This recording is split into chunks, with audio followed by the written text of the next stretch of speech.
e levava ainda num carrinho de mão. Não tinha medo de nada não, viu? Daqui a pouco eu volto com os detalhes dessa ocorrência e da prisão deste homem. Jogador Neymar deve ser intimado a prestar depoimento para a Polícia Civil do Distrito Federal. O jogador teria comprado 2 joias de um homem que é alvo de uma investigação de agiotagem, receptação de joias e pedras preciosas. Já já a gente te conta todos os detalhes dessa história. Hoje é sexta-feira, 27 de janeiro. O nosso jornal já está no ar. Nós vamos começar a edição de hoje acionando o repórter Maicon Leão, que está neste momento ao vivo com o delegado Ricardo Viana, que é o responsável pelas investigações do caso da Elisamar da Silva. Maicon, boa tarde. A polícia conseguiu então desvendar todo o mistério dessa chacina? Conta pra gente.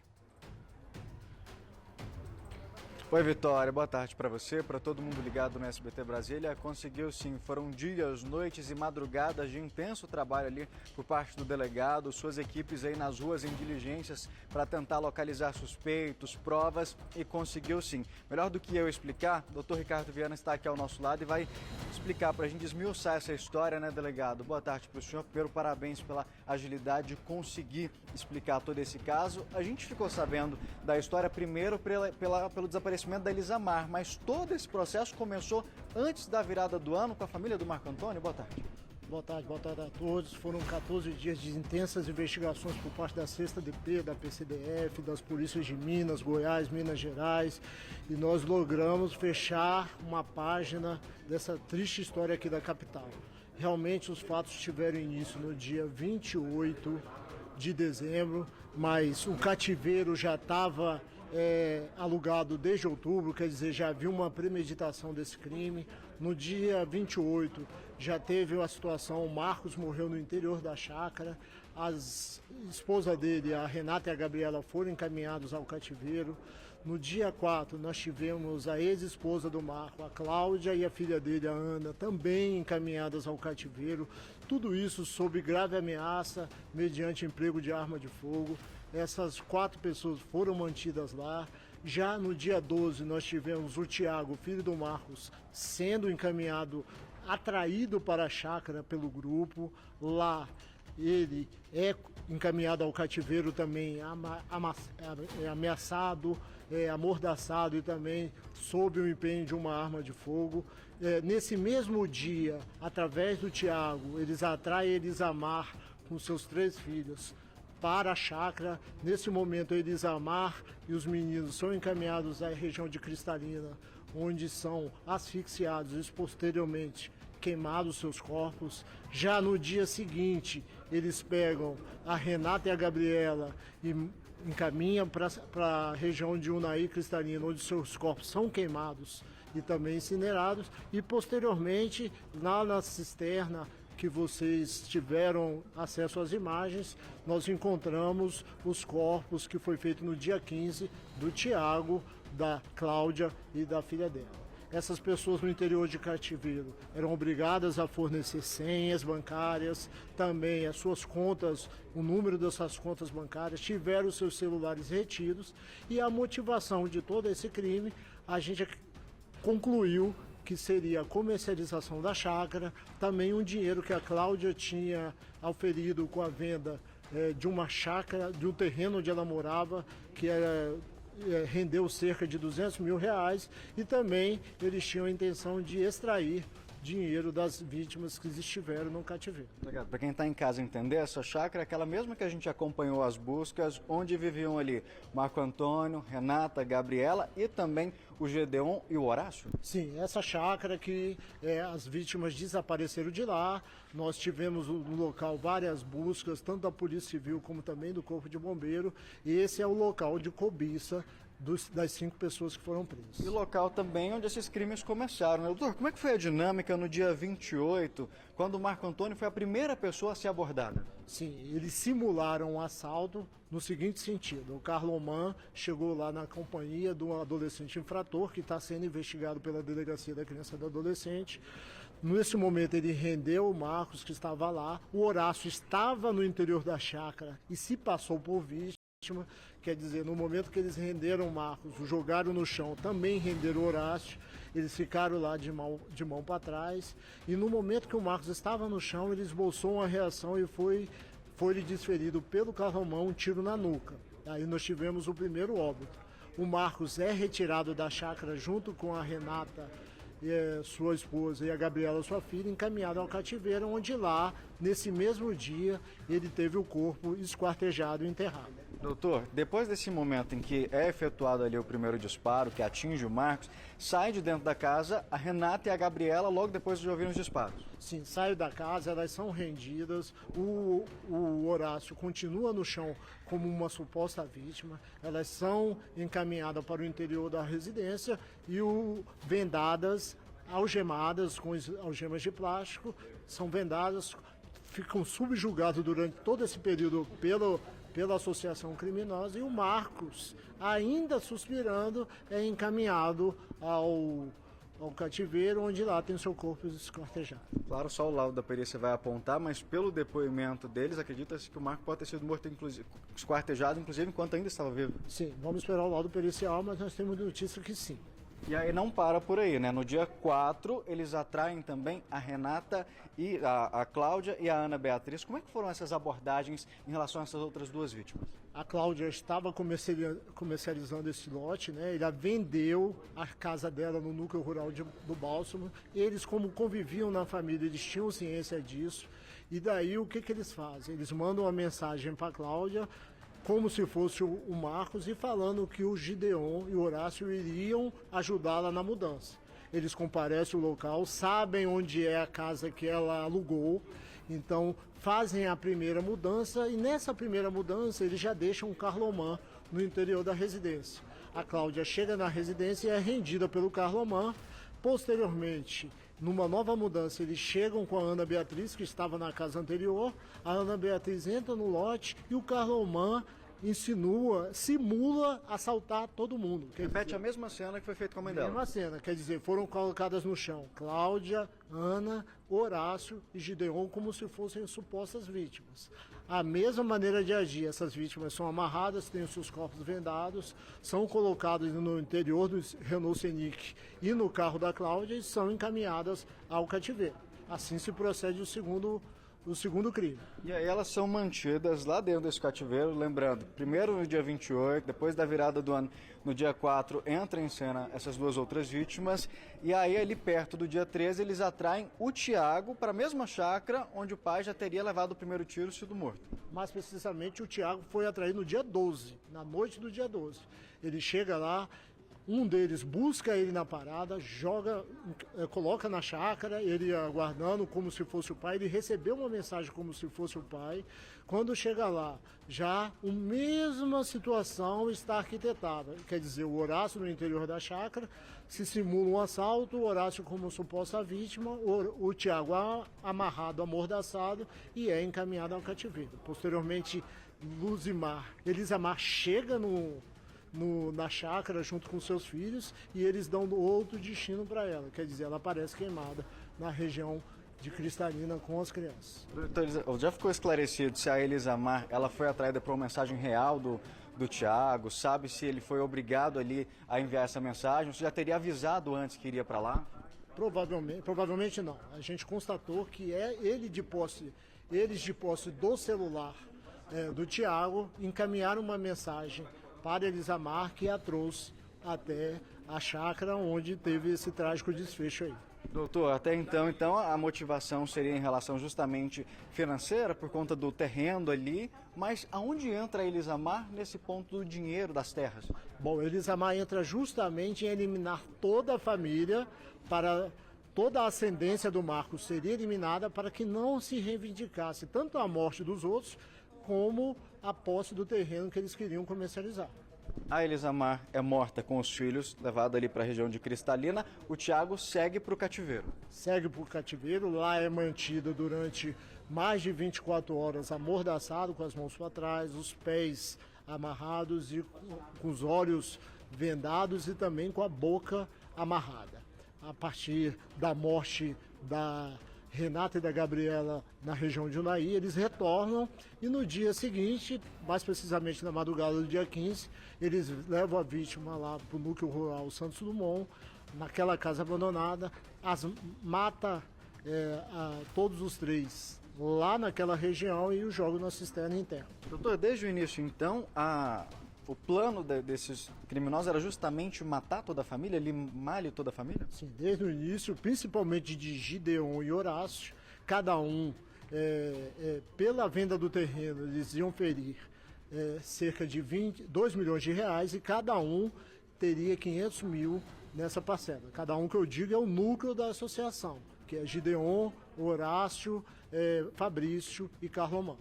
A gente teve aí, então, no início a participação desse adolescente. Em que momento ele sai e por quê? Sim, o adolescente entra no primeiro crime, quando ele vê a situação, quando ele chega no cativeiro e presencia o esquartejamento do corpo do Marcos, ele tem uma situação de desespero, ele consegue pular o muro e fugir do local. E aí, então, entra em cena, logo no momento do sequestro do Tiago, o Galego, que seria justamente para suprir essa necessidade do apoio desse adolescente. Sim, seria o homem operacional no momento do crime. Então, o Galego entra, quando sabe que tinha que levar o Tiago até o cativeiro, ele sai do local e falou, eu vou até aqui. Mas aí ele vai responder pela participação dele nessa situação do sequestro e da morte do Tiago. Doutor, o que chama a atenção é justamente o que a gente tem de diferença no padrão das mortes. Primeiro, Marco Antônio, um tiro na cabeça, esquartejado. Depois vem Elisamar com os filhos carbonizados. Na sequência também, nesse caso, Renata e Gabriela seguem o mesmo padrão. Por que eles decidem matar, por exemplo, Tiago, Cláudia e Ana Beatriz, seguindo uma outra forma? Em que momento também eles decidem matar o restante dessa família que estava no cativeiro? Olha, a gente não entendeu essa diferença de padrões e tudo isso surpreendeu. O que a gente pode resumir para vocês é que todas as formas utilizadas foram repugnantes e cruéis, tá? Todos eles morreram de formas muito que trouxeram sofrimento. Okay?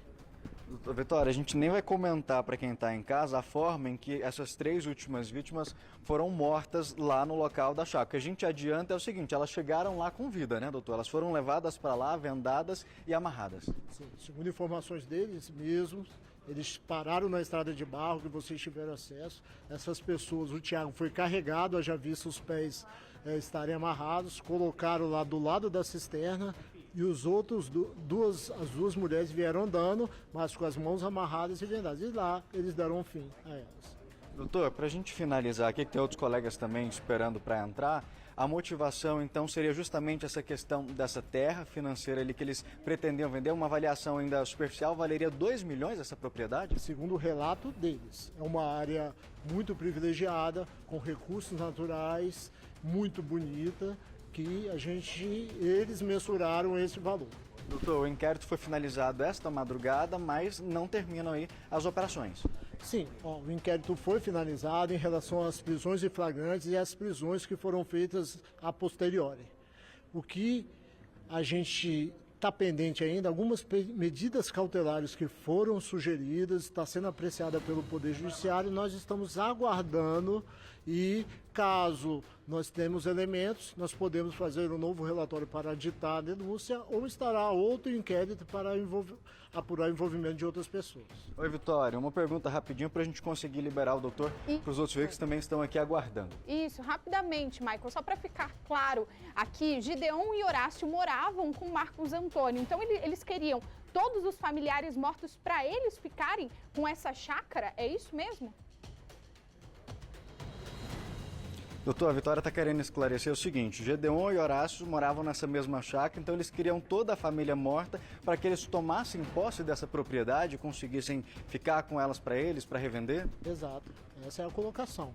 E aí eles aproveitaram, já que iam subtrair esses valores que seriam mediatos, quer dizer, eles teriam que vender para conseguir dinheiro, eles aproveitaram que já sabiam da comercialização da Casa do Bálsamo e sabia que a Cláudia e o Marcos tinham uma quantia em espécie nos bancos, eles tentaram também subtrair, conseguiram parte desses valores e também, posteriormente, eles conseguiram as senhas das contas para tentar ou conseguiram subtrair algum valor das contas das vítimas. Doutor Ricardo Viana, parabéns ao senhor e toda a equipe, obrigado pela participação aqui no SBT Brasília. Vitória, a gente tem aí a elucidação desse caso, mas como o delegado disse, não termina aqui a operação. O inquérito foi finalizado nesse momento justamente para garantir o seguinte, que esses presos não tivessem ali a prisão temporária, que foi, na verdade, a prisão preventiva, relaxada pelo inquérito não ter sido finalizado nesse prazo determinado pela Justiça.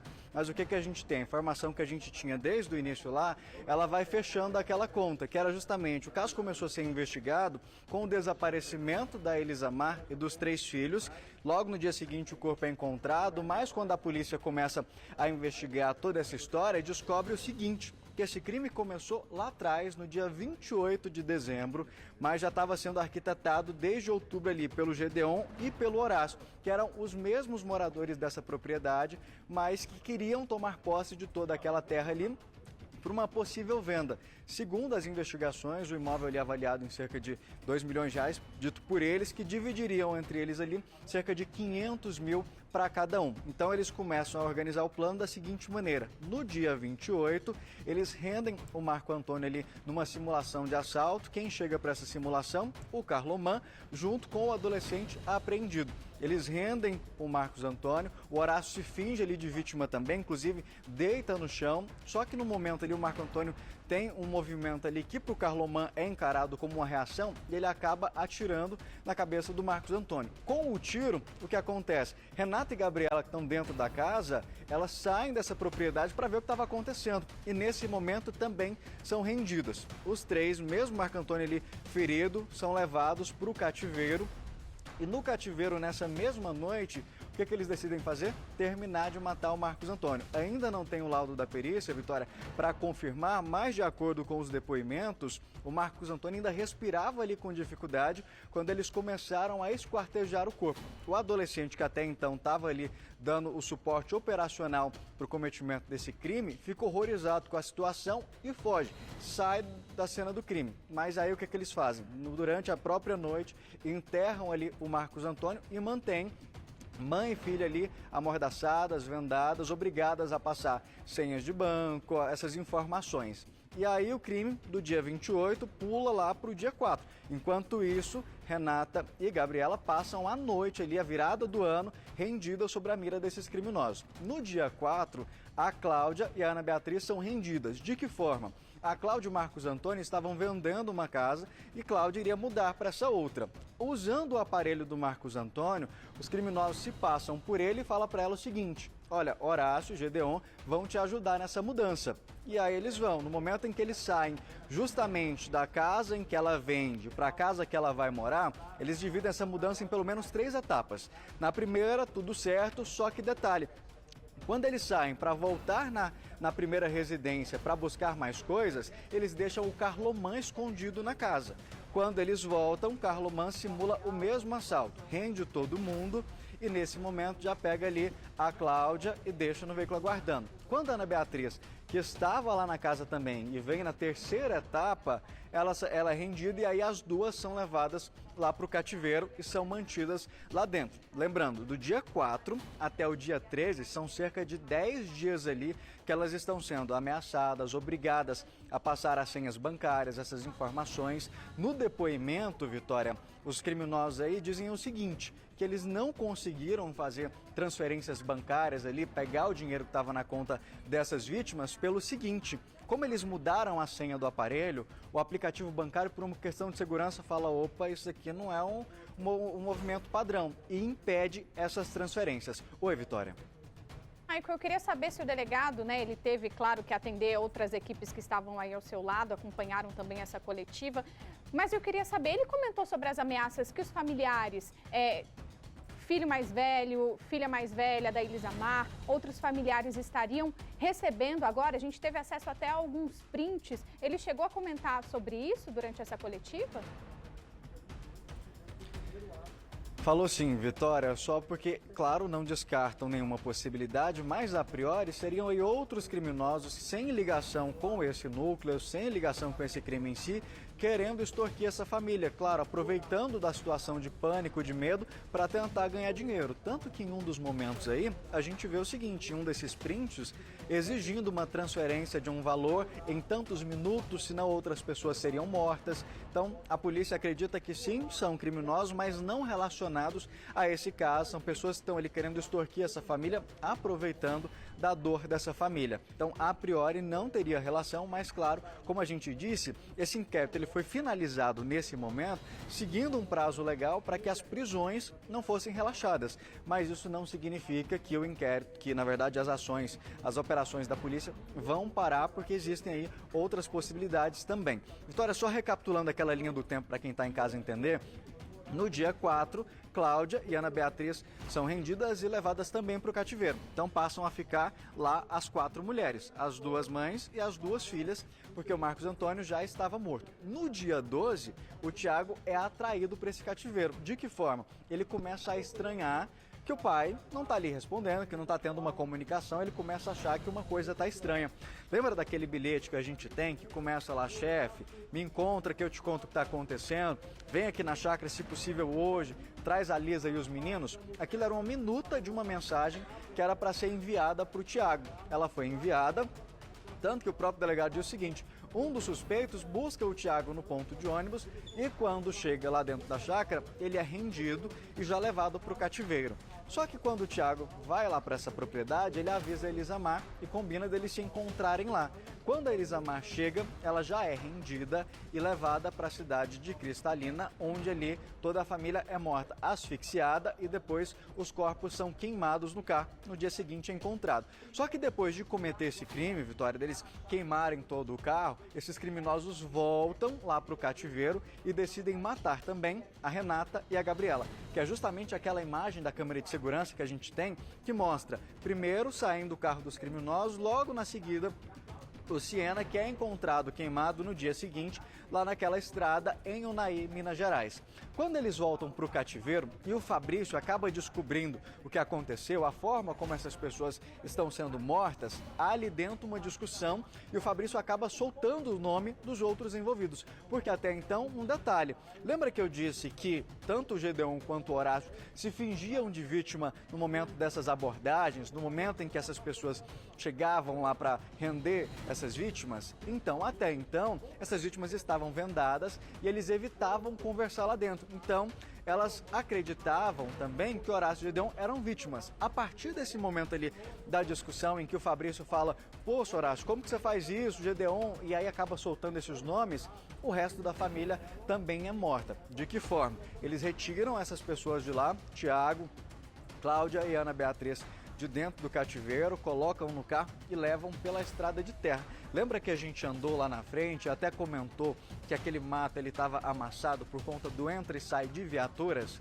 Naquele dia, eles não entraram com o carro até lá próximo à casa. O que eles fizeram? Pararam o carro naquela estrada de terra, justamente ali próximo àquela entrada do condomínio, que parecia ser de um condomínio, foi montada ali uma espécie de uma guarita, e aí essas pessoas foram caminhando até ali a proximidade daquela fossa. Elas estavam vivas ainda e não sabiam que estavam caminhando para a morte. E lá, Vitória, foram mortas uma a uma na beira ali da fossa com uma faca. Foram mortas esfaqueadas e jogadas dentro daquela fossa. Para se ter uma ideia, depois disso, eles tiveram um trabalho tão grande para evitar que esses corpos fossem encontrados, que eles jogaram o cal, areia, terra, pedra, tanto que os cães do Corpo de Bombeiros, eles circulavam ali ao redor, paravam próximo à fossa, mas não conseguiam indicar que, olha, com clareza que era ali, que ele tinha alguma coisa errada. Tanto que depois das escavações, que aí sim os cães conseguiram indicar que ali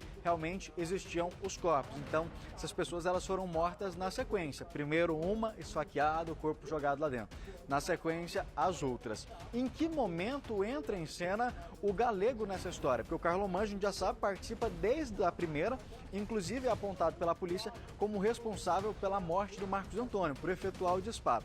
Lembra que eu disse que o adolescente, ao perceber que o Marcos Antônio foi esquartejado ali na cozinha desse cativeiro e enterrado, ele entra em pânico e foge? a polícia precisava, os criminosos precisavam ali de um outro apoio operacional. Justamente no sequestro do Thiago, aí o Galego, que é o Carlos Henrique, entra em cena nessa história, justamente para dar o suporte nesse apoio operacional. O Gedeon, ele participa dos dois crimes ali brutais, no momento em que os carros são incendiados. Horácio e Gedeon estão sempre presentes.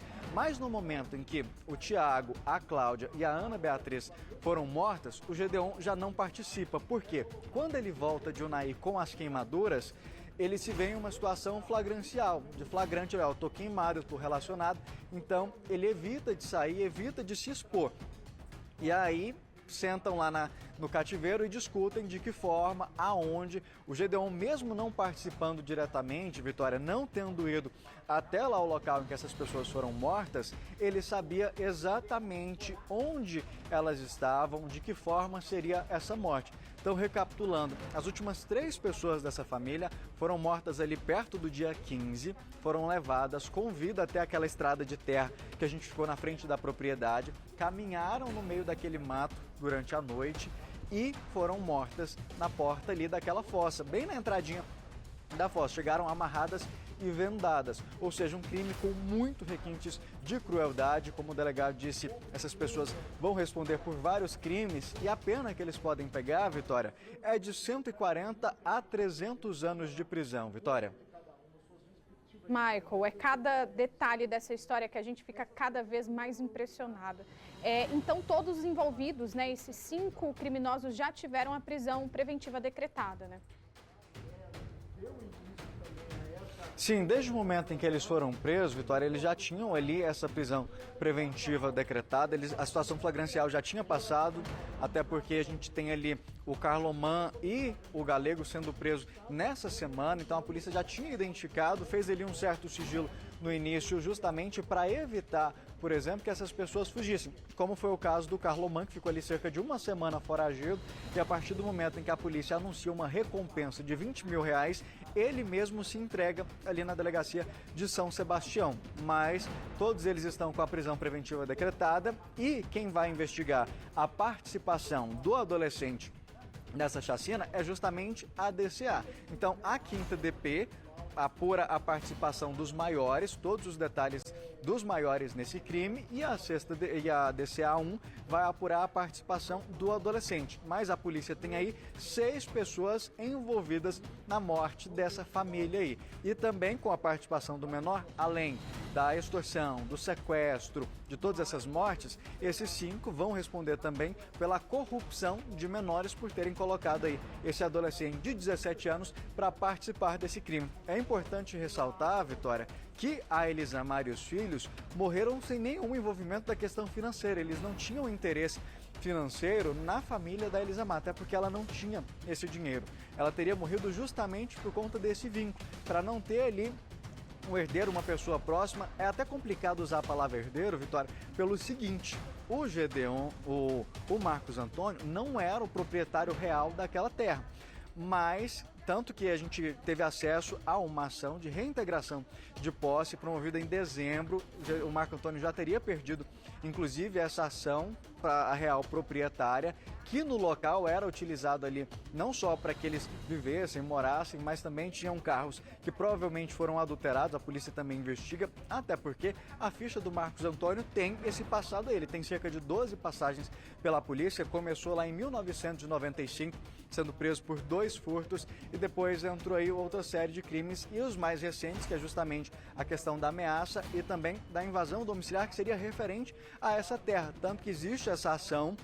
Marco Antônio já teria, inclusive, perdido, já que ele não era o real proprietário, mas os criminosos acreditariam que, limando toda a família, tirando a vida de todas essas pessoas da família, eles conseguiriam ficar com a terra e vender. No depoimento, Vitória, eles alegaram que conseguiriam ali cerca de 2 milhões de reais nessa propriedade ali, se loteassem, vendessem, já que a gente está falando de uma área ampla, uma área verde, que tem cachoeira em um condomínio. Então é uma área que tem um valor monetário ali grande e que seria dividido entre esse núcleo ali, que seria justamente o Gedeon, o Horácio, o Fabrício e o Carloman. Daria cerca de 500 mil para cada um deles. O adolescente e o Galego entrariam ali numa situação operacional, receberam aquele valor. Como a gente disse, o adolescente receberia cerca de 5 mil, mas recebeu só 2.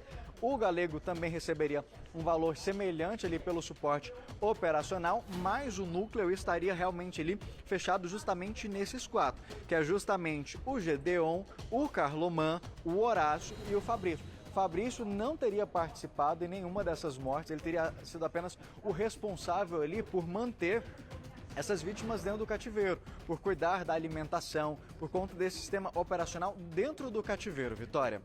Sim, então 6 envolvidos presos, o último, preso ontem, que foi o Galego. Então agora a polícia já conseguiu montar esse quebra-cabeça. É claro que, como você disse, as investigações continuam até para saber quem estaria ameaçando essa família, mas o caso, por enquanto, está solucionado, Michael? Foram 14 dias de investigação, como o delegado disse. Então, é todo um trabalho de uma equipe enorme. E aí a gente tem essa resposta hoje, uma resposta não só para a família, mas para toda a sociedade, Porque eu acredito que a repercussão foi enorme, não foi, Michael?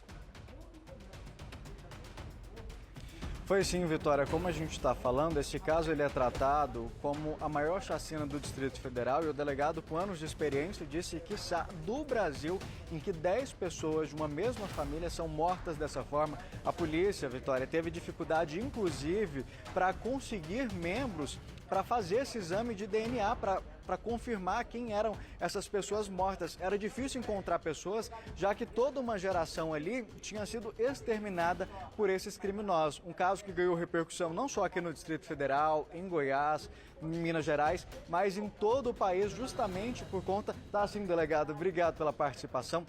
Não só aqui no Distrito Federal, como em todo o Brasil, Vitória, pela crueldade, pela forma como a gente disse, até para a polícia com muitos anos de experiência, era difícil descrever a forma como essas pessoas foram mortas, com tamanha crueldade.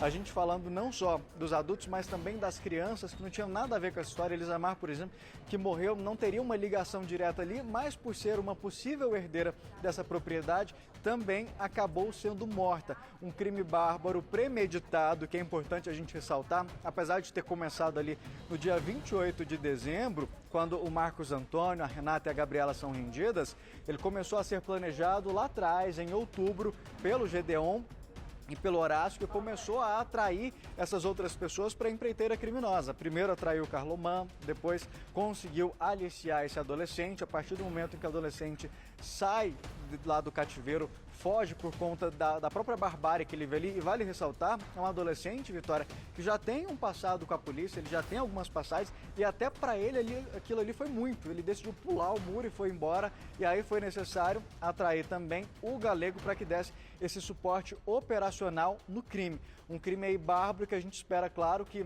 essa pena que eles podem pegar aí de 140 a 300 anos, por tamanha barbárie, chega a ser pouco, né, Vitória? Não, é impressionante, a gente sabe, que não chega a tudo isso, nem a vida do ser humano chega a tudo isso, mas a gente sabe que a nossa justiça também, não fica ali pelo menos o máximo dessa prisão, mas eles precisam pagar, por toda essa tragédia que aterrorizou o país todo. Obrigada, Michael, a gente conversa ainda hoje.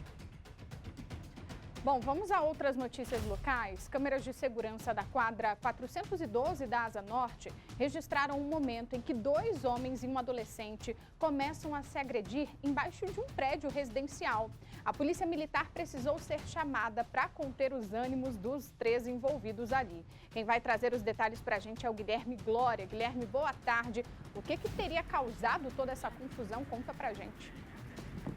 Boa tarde, Vitória. Boa tarde a todos. É até difícil explicar, a gente está com um porta-voz da PM aqui que vai falar com a gente daqui a pouco, tentar explicar para a gente por quê. A vítima não estava muito bem, não estava conseguindo explicar exatamente o que aconteceu. Os 2 suspeitos da agressão, eles também falaram ali de forma controversa em certo ponto, mas as imagens mostram uma agressão acontecendo e, inclusive, o porteiro ali, zelador do prédio onde aconteceu essa confusão na 412, ele ficou bastante assustado. No vídeo, o que a gente pode ver? Os 2 homens, aí tem um deles que é menor de idade, o outro é maior de idade, chegam a jogar algo nessa vítima, como uma pedra, depois se afastam lá, fica aquela discussão, bate-boca. Nesse momento aí, a polícia passava fazendo rondas pela localidade e moradores, pessoas que estavam passando, informaram, olha, está acontecendo um assalto. E a imaginação dessas pessoas de que era um assalto é porque um dos suspeitos estava com um simulacro. Nas imagens que a gente recebeu da Polícia Militar, dá até para ver o momento em que o suspeito faz menção, como se estivesse segurando a arma assim. Obviamente ele não atirou porque se tratava de uma arma falsa, mas ele queria pelo menos passar a impressão para aquela vítima ali de que estava armado e que poderia fazer um disparo a qualquer momento. A polícia foi até o local e o Major Brook, da PMDF, é que vai explicar para a gente o que aconteceu naquele momento. Major, primeiramente, boa tarde. Como é que foi essa abordagem a esses suspeitos aí e o atendimento a essa vítima também? Boa tarde. Na verdade, eu mesmo estava de serviço, estava patrulhando pela 412/413 Norte, por volta das 7h30 da manhã, quando populares desesperados lá estavam indicando para a minha viatura, equipe policial, que estava acontecendo possivelmente um assalto, inclusive apontando o local onde estava ocorrendo essa violência, esse crime. E aí o indivíduo, foi visto de longe, então foi possível conseguir identificar a localização deles. Fomos atrás, chegando lá para verificar do que se tratava. Então esses indivíduos foram tentar dar ordem de parada para eles, eu tentei dar ordem de parada, os indivíduos fugiram, correram, tentamos buscá-los através ali das quadras da Asa Norte, porém sem sucesso. Quando retornamos, fomos conversar com a vítima e a vítima, ela estava ensanguentada, possuía um corte profundo na cabeça e na tentativa de conversar com a vítima sobre o que tinha acontecido, a vítima informava apenas que tinha caído. E o zelador do prédio, muito assustado, informando que não, que 2 outros indivíduos estavam ali agredindo ele sem um motivo aparente. Aparentemente, segundo as informações iniciais, era um assalto. Depois identificou-se que poderia ser uma vias de fato. Foi feito o atendimento do Corpo de Bombeiros. A vítima não quis denunciar, mas também foi encaminhada para o hospital de base. E aí depois, voltando ao patrulhamento normal, foi possível identificar 2 indivíduos que estavam praticando essa violência na altura ali do eixinho da quadra 212 Norte. Eles foram abordados e conduzidos à delegacia. As versões completamente controversas, e aí depois na delegacia foi possível obter a informação que se tratava de possivelmente uma dívida ali ou um não pagamento de uma substância entorpecente que a vítima não teria feito esse pagamento e, em contrapartida, foi agredido por esses 2 indivíduos. No momento, como o senhor falou, a vítima ela não soube explicar muito bem o que aconteceu, disse que caiu, ela parecia desorientada? Ela aparentemente estava desorientada. Na verdade, eu acho que era uma desorientação ali conveniente, para não precisar ter que dar mais detalhes sobre a situação. Até porque quando o Corpo de Bombeiros chegou e fez as perguntas de praxe para saber o nível de consciência, ele conseguiu responder todas as questões. Mas realmente existia ali uma voz meio embargada, não sei se pela utilização de um entorpecente propriamente dito ou se pela utilização de bebida alcoólica. No momento em que a dupla de agressores foi encontrada, o que é que foi dito em relação ao simulacro? E eles estavam, na verdade, com esse simulacro ou eles tentaram se desfazer para que a equipe policial não encontrasse? No primeiro momento em que foi dada a ordem de parada para a dupla agressora, eles se desfizeram desse simulacro. Então, no primeiro momento, a minha equipe conseguiu achar essa arma falsa ali nas imediações do bloco onde estava acontecendo essa violência. E aí, quando foi questionado o porquê que ele estava portando esse simulacro, até porque pela experiência que nós da Polícia Militar temos, quem porta esse tipo de armamento, essa arma falsa, na verdade não tem das melhores intenções, tem as intenções de ameaçar as pessoas, de tentar conseguir assaltar as pessoas sem ter que portar propriamente dito uma arma de fogo e incidir nos crimes de porte ilegal de arma de fogo. Então esse indivíduo, na hora de foi questionado, ele informou apenas que era para poder intimidar pessoas que queriam intimidar ele naquela região. E aí foi questionado que pessoas estavam tentando intimidar ele e ele não soube responder.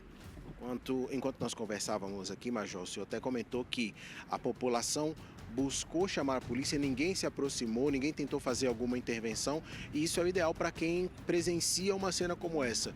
Acionar a polícia o quanto antes e evitar tentar apartar uma briga, porque pode ser vítima de agressão e dependendo até se o criminoso estiver com uma arma de fogo mesmo, só pode ser até alvejada.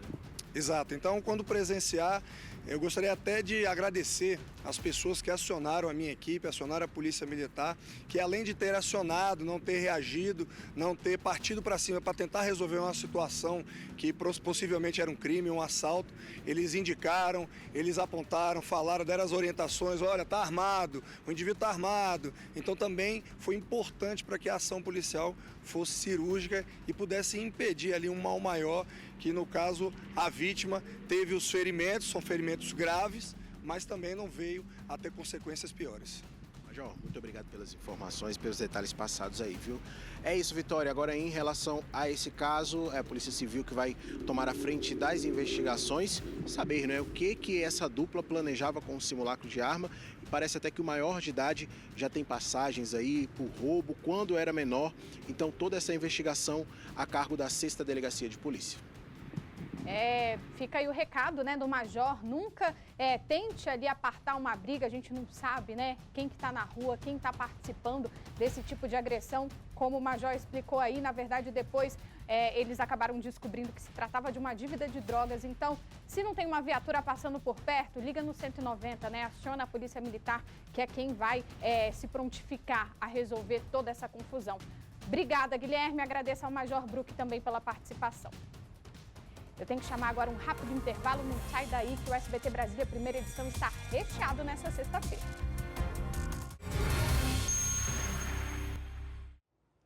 A Polícia Civil prendeu um homem suspeito de ter furtado cerca de 40 casas em Vicente Pires nos últimos meses. Detalhe, ele já tinha várias condenações pelo mesmo crime. Quem vai trazer mais detalhes para a gente é a repórter Mônica Vieira.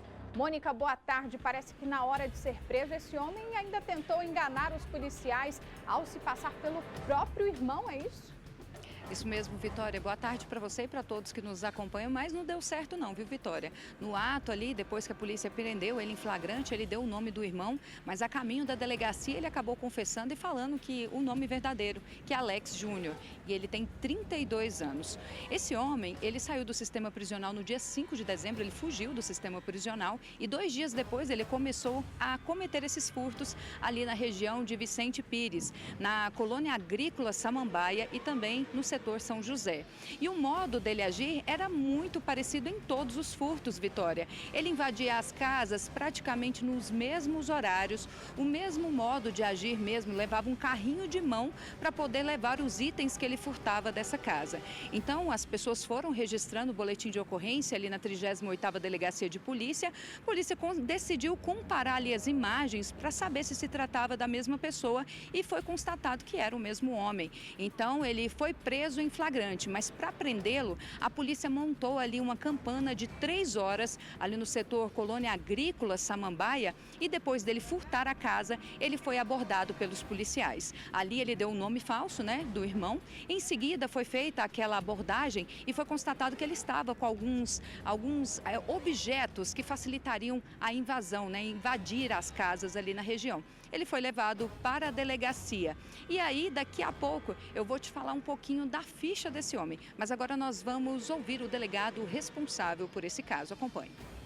No dia 5 de dezembro de 2022, o autor se evadiu do sistema prisional e 2 dias depois, no dia 7, se iniciou uma série de furtos em residência, principalmente na colônia agrícola Samambaia e também na Vila São José. Durante a investigação, analisando as imagens coletadas nas residências furtadas, percebemos semelhanças físicas entre os autores, o que nos levou a presumir que se tratava da mesma pessoa. Verificamos também que, além de ser praticado na mesma localidade, os crimes eram cometidos em horários semelhantes. Então, decidimos deflagrar a operação nesta madrugada, visando a prisão em flagrante do autor ou, ao menos, a sua localização para que o mesmo fosse identificado.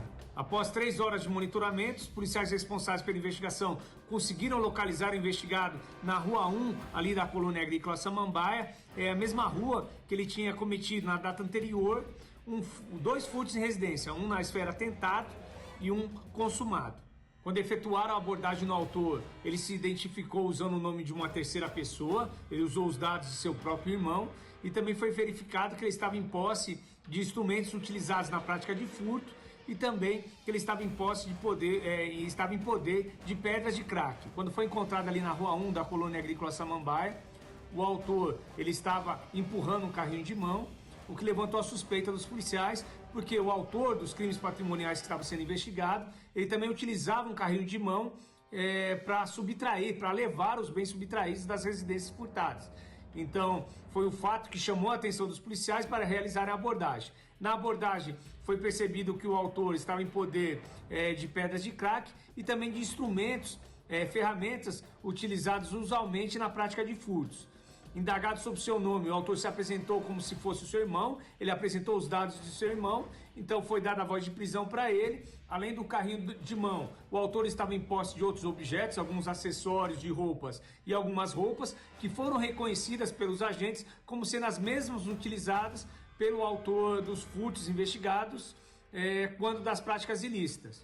Diante de tais circunstâncias, foi dada a voz de prisão aí ao autor pelos crimes de posse de droga para uso pessoal e também pela contravenção penal de portar instrumentos, ferramentas usualmente utilizadas na prática de furtos. Ele foi conduzido aqui para a delegacia e no caminho, ao perceber que seria autuado e seria identificado, ele resolveu colaborar com a investigação. O autor foi preso em flagrante pelos crimes de falsa identidade, posse de drogas para consumo pessoal e pela contravenção penal de posse não justificada de instrumentos utilizados na prática de furtos. E aqui na delegacia foi constatado que o autor ele possuía um mandado de recaptura em aberto e que possuía uma pena de 24 anos de prisão por crimes anteriormente cometidos. O autor, então, ele é suspeito da prática de 40 outros furtos cometidos naquelas duas localidades aqui de Vicente Pires. Desses 40, 13 já confirmamos a autoria através das imagens e agora, através de outras provas técnicas, a gente vai tentar comprovar ser ele mesmo o autor de todas essas infrações. E por cada crime de furto em residência aí praticado por ele, ele pode responder até 8 anos de prisão.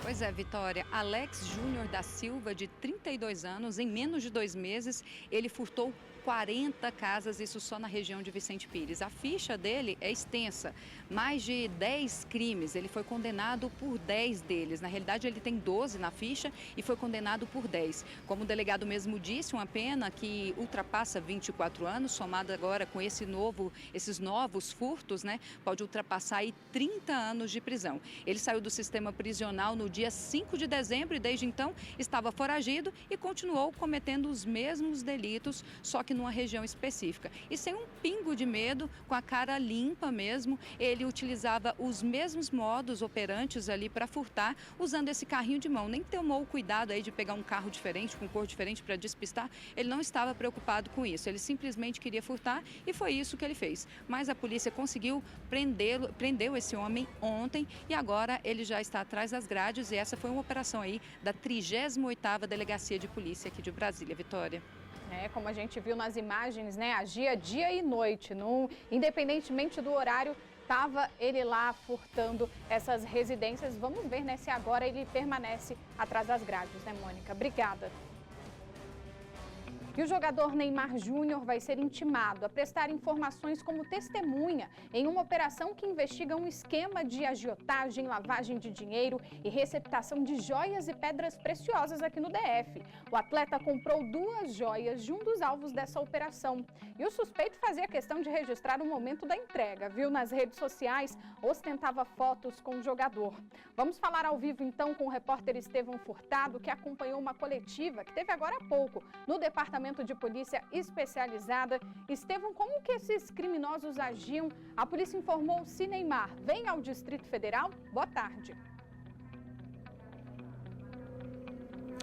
É isso mesmo, Vitória. Neymar vai prestar depoimento para a Polícia Civil aqui do Distrito Federal. E aí muita gente ficou assim, Neymar tá envolvido aqui no DF. Vou explicar essa história para vocês. Já deixo uma boa tarde para você, Vitória, para todo mundo que tá ligado na SBT primeira edição. É o seguinte, a Polícia Civil realizou uma operação hoje para prender um grupo criminoso que estava cometendo alguns crimes, como lavagem de dinheiro, agiotagem e vendendo peças de luxos. E aí é que o Neymar entra nessa história. O líder dessa facção, que inclusive está foragido, ele vendeu 2 joias caríssimas para o Neymar. Um colar de prata, que a gente tem até o registro do Neymar usando essa peça, custou mais de 100 mil reais, e um anel de ouro com diamantes, só que a polícia não conseguiu encontrar a nota, então não se sabe o valor, mas avaliando o material foi muito caro. E aí ele vai ter que prestar um depoimento para esclarecer essa relação que teve com esse criminoso, esse procurado. Como que o rapaz conseguiu chegar até ele, se ele conhecia esse jovem, se é um amigo dele, porque o Neymar seguia a conta desse rapaz nas redes sociais, tem fotos ao lado dele. Então ele vai explicar aí para a polícia a relação dele com esse criminoso.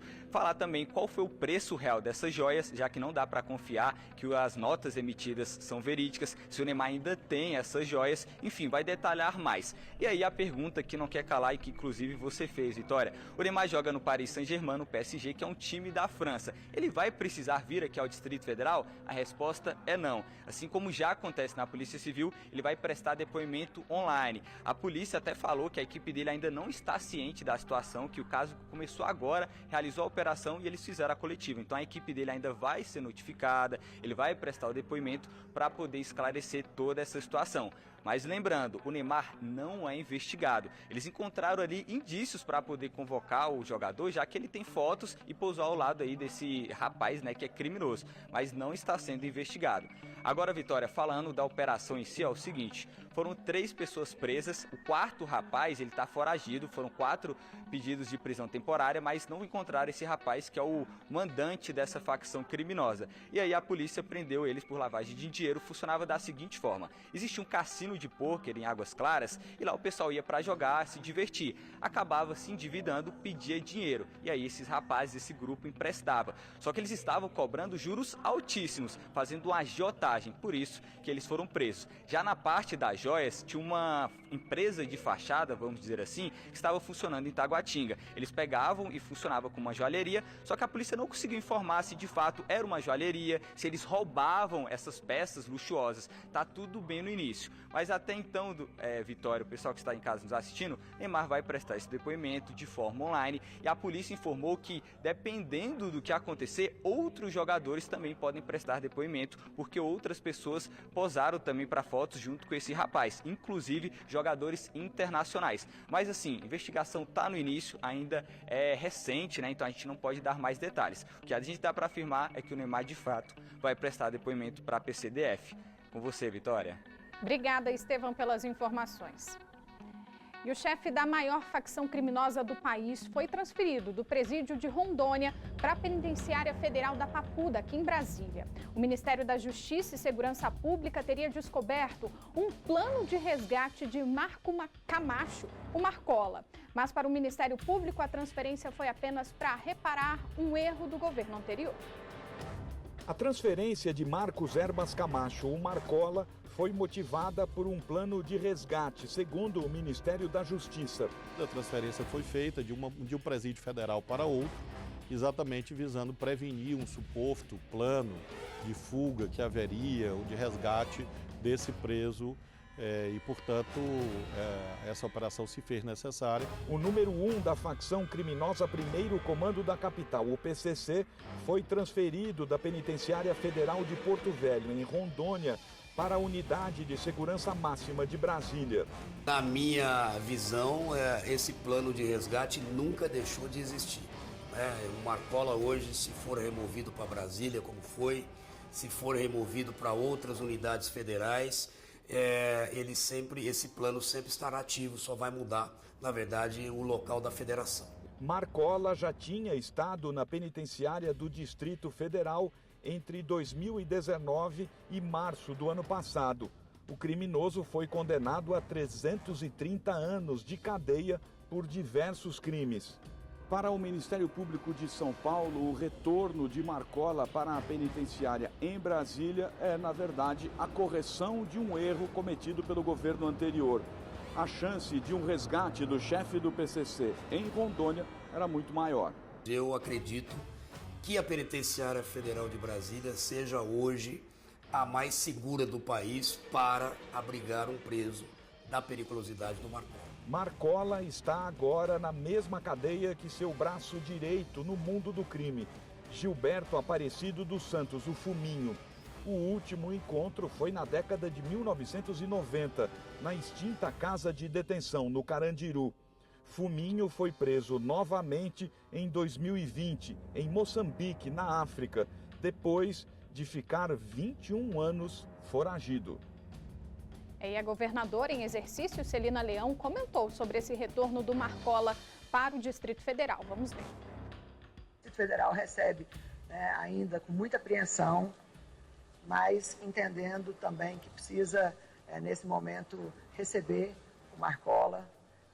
É um momento de muita dificuldade, nós estamos ponderando, talvez, que esse tempo que ele fique aqui seja reduzido, para rapidamente estabilizarmos toda essa situação. Não é uma notícia que agrada o governo do Distrito Federal, mas não cabe a nós tomarmos essa decisão. Conversamos com o interventor e eu tenho certeza também que a nossa secretária de Segurança fará toda a gestão para que não tenha nenhuma movimentação e instabilidade no nosso sistema prisional por conta dessa transferência. Uma técnica de enfermagem é acusada de racismo contra um policial militar. As ofensas foram feitas no momento em que ela era detida em uma blitz. Algemada e dentro da viatura, a mulher xinga o policial.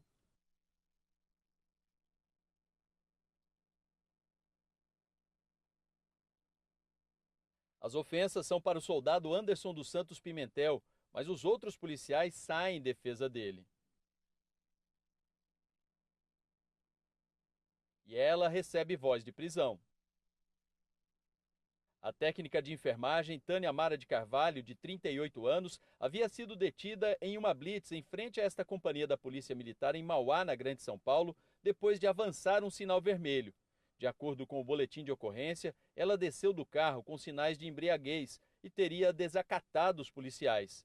A mulher se recusou a fazer o teste do bafômetro, mas baseado em análise clínica, o Instituto Médico Legal confirmou que ela estava alcoolizada, agitada e agressiva, e inclusive xingou a equipe médica. O advogado da técnica de enfermagem alega que ela faz tratamento psiquiátrico. Se deu a ingestão, dos medicamentos que ela faz uso e também com a ingestão ali de substâncias alcoólicas, tá? Então, ali no momento ele estava completamente fora de si, tanto que ela não se recorda. Além do crime de racismo, Tânia Mara de Carvalho também foi autuada por embriaguez ao volante, desobediência, desacato e resistência, sem direito à fiança.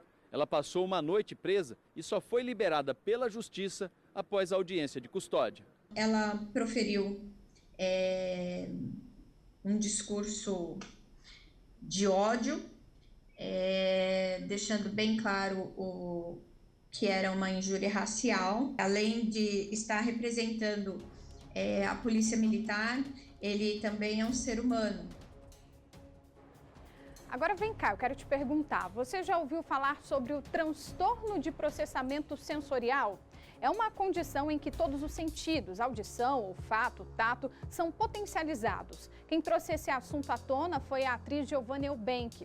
Essa semana ela contou em seu podcast que o filho Bless se queixava quando passava pela cozinha e sentia o cheiro forte da cebola, se incomodava quando tocava na grama e reclamava até de ouvir barulhos de moscas, isso bem de longe. Diferente, né?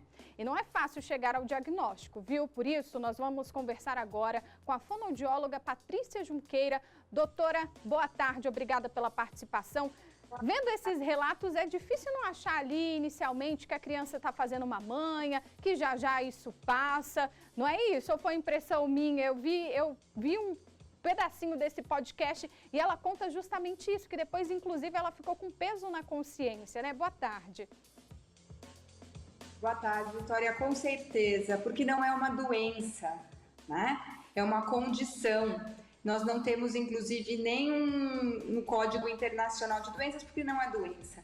Nós somos seres sensoriais. Como nós percebemos o mundo através dos nossos sentidos, né? Da audição, do tato, da visão, né? E algumas crianças podem ter dificuldade tanto na detecção desse estímulo sensorial, né, quanto na discriminação e na forma de interpretar, de discriminar esses sons, para mais ou para menos. né? O que acaba, muitas vezes, comprometendo, né? Então, a criança olha um alimento e fala, ai, que nojo, tenho ânsia, né? E muitas vezes isso é tido como frescura, né? É uma condição neurofisiológica, né, que acontece mais frequentemente em bebês prematuros, né, em crianças do sexo masculino, né, e tem uma prevalência de 5 a 16% na população comum, né, na população de crianças típicas, e de 30 a 80% nas crianças com alguma outra comorbidade neurológica. O diagnóstico, doutora? O diagnóstico é o diagnóstico clínico, né? Não há um exame, não há nada que possa quantificar. Na verdade, é um diagnóstico clínico, né? Existe um perfil sensorial que é realizado também, um questionário que os pais preenchem, né? Analisado por um terapeuta, né? E através da sintomatologia. Então, são crianças normalmente que apresentam uma grande seletividade alimentar, né? Um cardápio bastante restrito, crianças que reagem muitas vezes muito além do que é esperado quando pisam na grama, tocam na areia, né? Ouvem, né? Quando tem audição, às vezes ouvem muito, aquele mesmo barulhinho que a gente ouve parece que para a criança é um estrondo. Então, isso tudo altera o comportamento da criança. Viver para essas crianças é um grande desafio. São muito desafiadores para eles. E muitas vezes, como a própria Giovana falou, é confundido com frescura, também pela falta de conhecimento dos próprios profissionais de saúde. E pode muitas vezes ser confundido com um transtorno do espectro autista?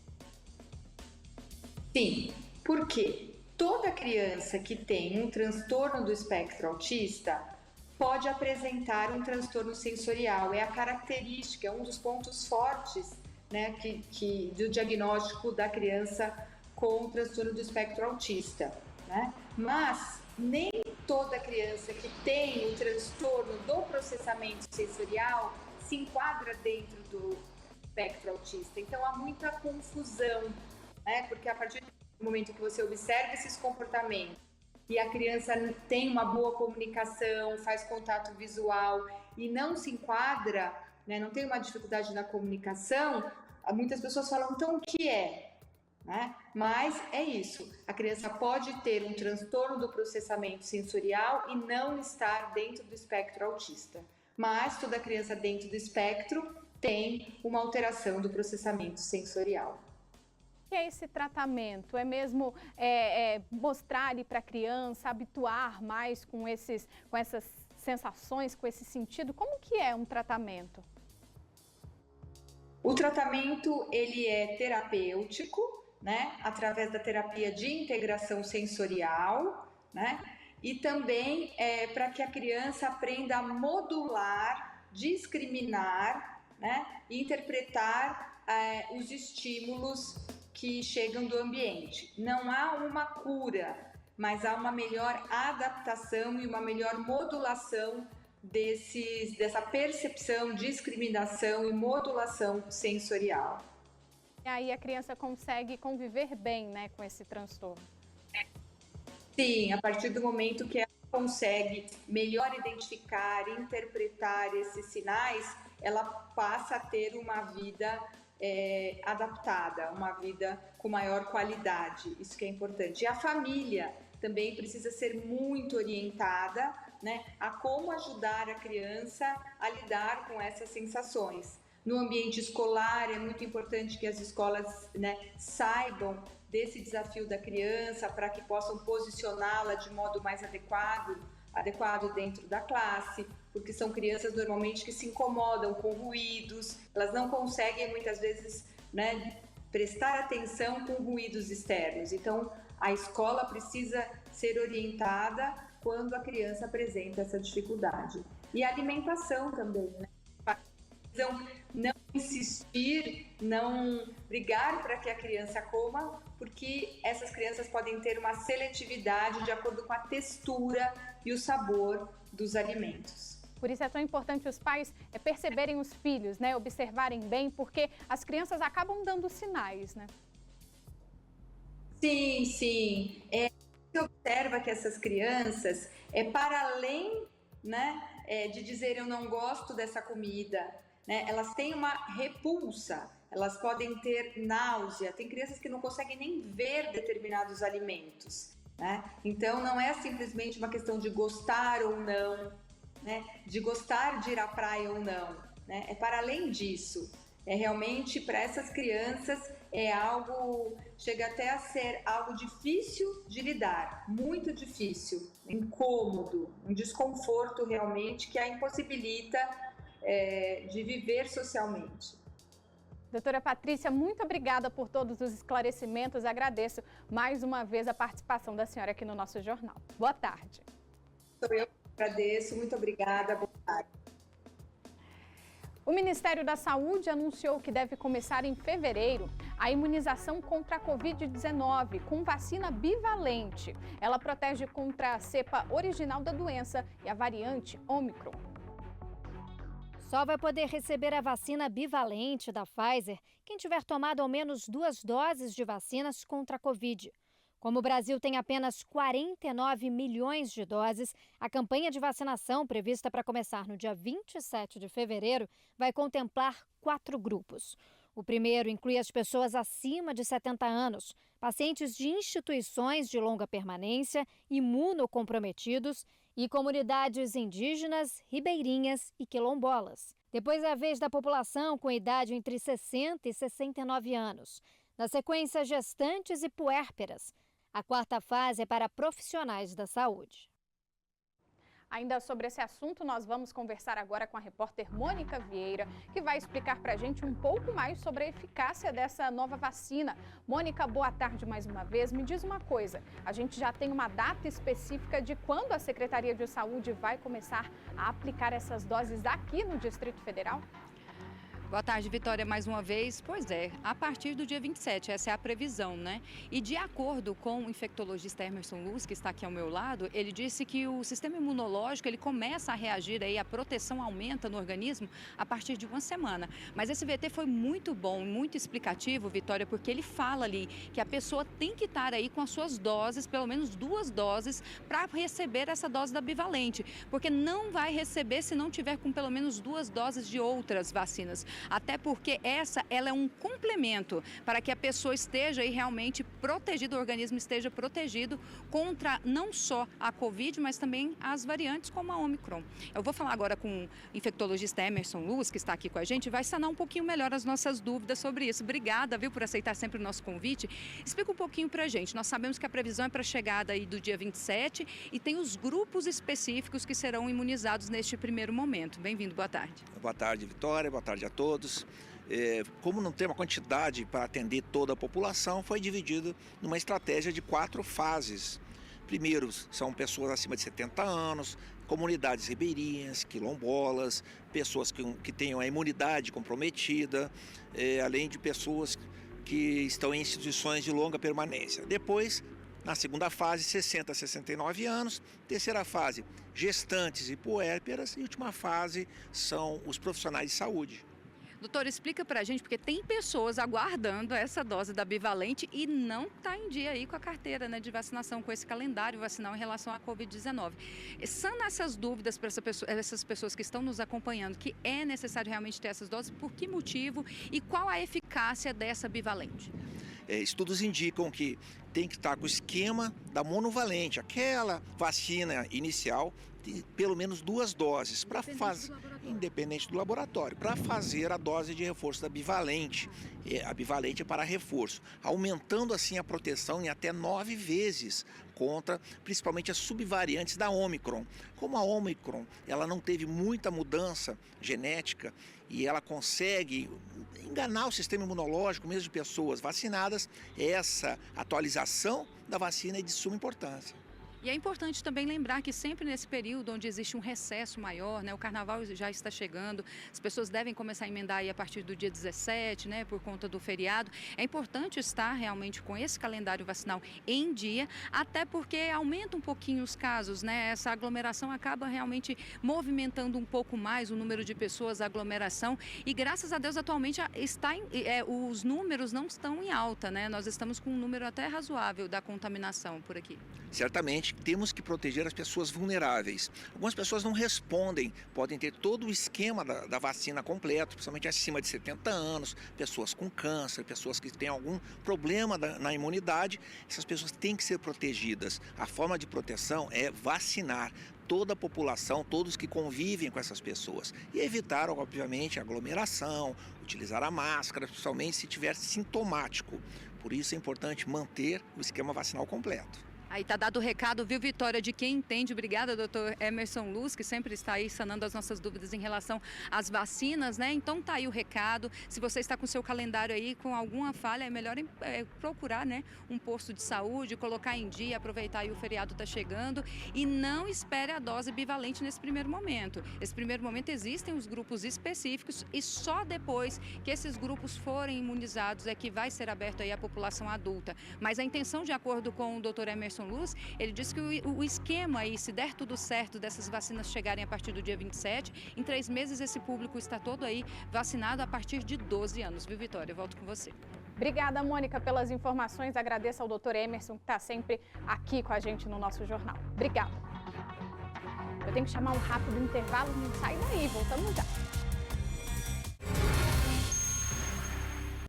De volta ao noticiário, agora o assunto é transporte público. Por dia, cerca de 1.300.000 embarques no DF. E uma pesquisa feita por um aplicativo de transportes revelou que a capital federal está entre as 15 cidades do mundo com maior tempo de espera dos passageiros. Resultado, quem depende do serviço reclama. Só no Brasil, a pesquisa avaliou viagens em Belo Horizonte, Brasília, Campinas, Curitiba, Fortaleza, Porto Alegre, Recife, Rio de Janeiro, Salvador e São Paulo. Dentre estas cidades, o Distrito Federal é a terceira com maior tempo de espera por um ônibus, perdendo apenas para Recife e Belo Horizonte. Na capital do país, o tempo médio de espera é de cerca de 27 minutos. Além disso, por aqui, os trajetos percorridos são longos. 39% das linhas percorrem mais de 12 quilômetros. O relatório global sobre transporte público ele analisa 100 cidades de 24 países por todo o mundo. Ele foi criado a partir de uma análise em Big Data de viagens planejadas pelo aplicativo do Movit. Assim a gente consegue ter uma média de distância percorrida, tempo de deslocamento, tempo de espera e outros dados que estão disponíveis no relatório. O tempo médio de espera serve apenas como uma referência. Na prática, boa parte dos usuários do transporte público aguarda mais do que 27 minutos para entrar no coletivo. E algo que aumenta ainda mais a sensação de demora é o desconforto, tanto nas paradas quanto dentro dos ônibus. Na rodoviária do Plano Piloto, por exemplo, todo mundo aguarda o transporte em pé por bastante tempo. Encontrar quem reclame da demora e das condições da espera não foi difícil. É de 20 minutos a 40 minutos a gente espera. Demora muito e podia melhorar também. A maioria das vezes o povo demora aqui e reclama, ainda pega um lotado ainda. E na maioria do caminho ainda quebra ainda o ônibus. Em média, 30 minutos. Com mais umas 2 horas de viagem, vai umas 2 horas e meia. Este especialista em mobilidade conversou com nossa equipe sobre medidas que o poder público pode tomar para diminuir o tempo de espera e melhorar a qualidade do serviço. Nós temos também que adicionar em si essa questão de intermodalidade, com várias opções, como patinete, bicicleta elétrica, e formas em que a pessoa consiga diminuir o seu tempo de deslocamento, né? Para Gonzalez, o aumento das faixas exclusivas de ônibus também é uma alternativa. Mas precisa aumentar mais o número de faixas exclusivas para o ônibus, de forma que ele possa desenvolver a velocidade de percurso adequado, com segurança, e que não exista nenhum tipo de impedimento para poder transportar no tempo necessário as pessoas também, né? Mas enquanto a melhoria não vem, o José Aparecido achou uma solução para chegar mais rápido ao trabalho. Vou até a estação Ceilândia Sul de bicicleta, de lá eu apanho o metrô até a rodoviária e da rodoviária eu vou para a Esplanada dos Ministérios. Às vezes você espera 15, 20 minutos, 30, Então vai mais ou menos 1 hora de perda de tempo. Em nota, a Secretaria de Transporte e Mobilidade informou que fiscaliza o cumprimento de horários e itinerários das viagens, assim como toda a operação da frota. Disse ainda que já solicitou a aquisição de mais veículos. A Neoenergia divulgou um balanço de furtos de energia que aconteceram no ano passado. Os números são impressionantes. A quantidade de energia furtada poderia abastecer toda a população de 10 regiões administrativas durante um mês. Quem vai trazer mais detalhes para a gente é o repórter Guilherme Glória. Guilherme, boa tarde mais uma vez. A gente sabe quais são as cidades onde mais foram encontradas irregularidades? Sabemos sim, Vitória. A Neoenergia fez esse levantamento aí. Foram, no ano passado, 138 gigawatts desviados. É claro que falando assim fica difícil de entender, mas você deu um ótimo exemplo, né? Dá para abastecer 10 regiões administrativas durante 30 dias, ou seja, durante um mês, com toda essa energia aí desviada. Os lugares em que mais a gente teve fraudes foram Taguatinga, com 2.956, Ceilândia, com 2.783, Samambaia, 2.074, Gama, com 1.348 e Planaltina, com 1.345. No DF inteiro, foram aproximadamente 20 mil fraudes encontradas pelas equipes da Neoenergia, que é um número assustador. E, como a gente disse, dá para abastecer essas regiões por bastante tempo, só que tem um detalhe também, né? Quem termina pagando essa conta, porque a empresa concessora de energia elétrica ela não leva o prejuízo. Quem termina pagando somos eu, você, Vitória, e quem está nos acompanhando, enfim, é a população mesmo que termina arcando com todo esse prejuízo. Por isso que é importante, inclusive, fazer as denúncias. E quando as pessoas denunciam, isso favorece a polícia a agir. A polícia, a Neoenergia, a fiscalização de uma maneira geral. Na operação Massa Fresca, que é uma operação que já está aí na terceira fase, que vem ocorrendo desde o ano passado, existe essa fiscalização para justamente coibir esse tipo de ação. A última ação de maior porte da ação da operação Massa Fresca, ela foi em janeiro desse ano, numa padaria em Santa Maria. Uma padaria é um lugar que tem, obviamente, um maquinário grande, precisa ter aí produtos elétricos para aquecer os produtos que estão sendo vendidos ali. Precisa, é claro, muitas vezes de um ar-condicionado para receber os clientes, então é um gasto de energia muito grande. Só que o que acontece? De acordo com informações passadas pela operação, nessa padaria houve um desvio de 26.202 quilowatts. E aí, aproveitando aquela deixa que a gente já teve aí para que a pessoa possa entender o que é que isso significa, isso dava para abastecer 144 residências de tamanho médio durante um período de um mês, ou seja, só um estabelecimento já estava consumindo o equivalente a mais de 140 residências. Então, olha o prejuízo grande que se causa em apenas um caso, né, que foi o caso mais recente aí. Sobre essa padaria, a Polícia Civil já está com as imagens, já está com as informações da investigação e é possível que eles respondam em âmbito criminal. Toda a energia consumida é cobrada por meio de processo administrativo. Vamos acompanhar o gerente de proteção da Receita da Neoenergia, Luiz Paulo Marinho, que tem mais informações sobre esse levantamento aí feito das fraudes e do roubo de energia elétrica pela Neoenergia. A gente não tem essa entrevista no momento, Guilherme, mas muito obrigada pelas informações. Bom, agora 13h06, vamos acionar mais uma vez o repórter Michael Leão para falar sobre a chacina da família da cabeleireira Elisamar da Silva. Michael, boa tarde mais uma vez. Me diz uma coisa, já tem a previsão de quando deve acontecer o enterro das 4 pessoas que ainda não foram veladas e enterradas? Oi, Vitória. Boa tarde novamente para você, para todo mundo ligado no SBT Brasília. Já sim, inclusive a nossa produção conseguiu apurar que o enterro de Cláudia e Ana Beatriz já foram marcados. Mais informações sobre data e velório não foram repassadas pela família. O velório de Renata e Gabriela vai acontecer hoje, mas o local exato também não foi repassado pela família. A gente recapitular um pouquinho da história, né, Vitória? Para quem está chegando agora no SBT Brasília, a primeira edição, agora há pouco pela manhã, a Polícia Polícia Civil esclareceu o que teria motivado aí a maior chacina da história do Distrito Federal, onde 10 pessoas de uma mesma família foram mortas de uma forma cruel. Para a gente entender a história, a gente começou a apurar tudo isso quando a Elisamar e os 3 filhos desapareceram na quinta-feira, lá no dia 13. Mas esse crime, na verdade, ele começou a ser premeditado, olha, bem antes, em outubro do ano passado, e começou a ser executado ali por Gedeon e por Horácio no dia 28 de dezembro, justamente lá na chácara em que os pais do Tiago, Marco Antônio, Renata e Gabriela viviam, e também no mesmo espaço moravam Gedeon e Horácio. Em um determinado momento aí dessa convivência, eles decidiram que precisariam matar essa família e acabar com todos os herdeiros dessa família para que eles pudessem, Vitória, ficar com o imóvel que, segundo eles em depoimento, avaliado em cerca de 2 milhões de reais, e que seriam divididos 500 mil para cada um ali dos envolvidos nessa história, e eles começaram a colocar em prática esse crime no dia 28. De que forma? Para começar, simulando um assalto. Gedeon facilita a entrada de Carlomã, junto com aquele adolescente apreendido pela polícia militar, e ali do lado de fora da casa mesmo, rende Marcos Antônio e Horácio. Naquele momento, Horácio se finge de vítima, deita no chão ali junto com o Marcos Antônio, só que em um determinado momento, um movimento ali do Marcos Antônio no chão desperta no Carlomã uma reação ali que acaba atirando na cabeça, ali na nuca do Marcos Antônio, que estava deitado no chão já rendido, Vitória.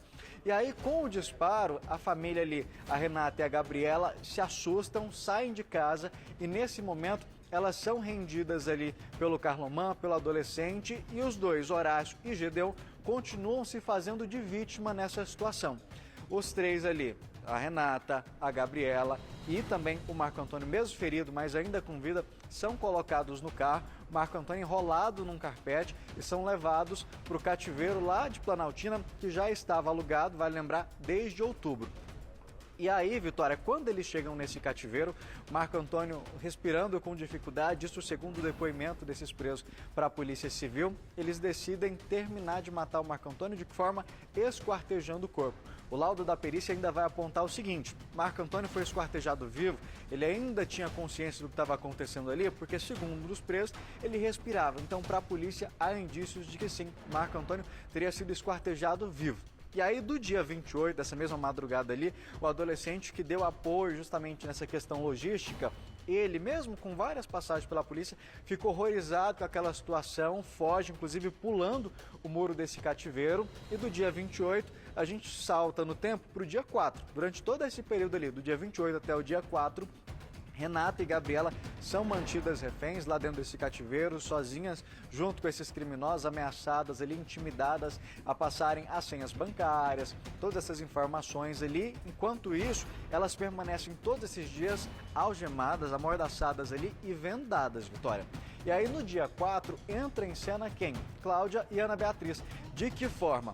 A Cláudia, junto com o Marco Antônio ali, eles estavam vendendo uma casa avaliada em cerca de 200 mil reais. Parte desse dinheiro ali, 49 mil, quase 50 mil reais, foram pagos em espécie, em dinheiro vivo. E esse dinheiro tinha ficado com o Marco Antônio, tanto que ela confiava nele. E também, aproveitando dessa confiança, o que esses criminosos fizeram? Pegaram o celular do Marcos Antônio e mandaram mensagem para a Cláudia falando o seguinte: olha, eu não vou conseguir, quem vai te ajudar na mudança é o Horácio e o Gedeon. Só que na verdade não era o Marco Antônio, já era justamente esses criminosos se passando por ele, porque o Marco Antônio foi morto no dia 28 de dezembro.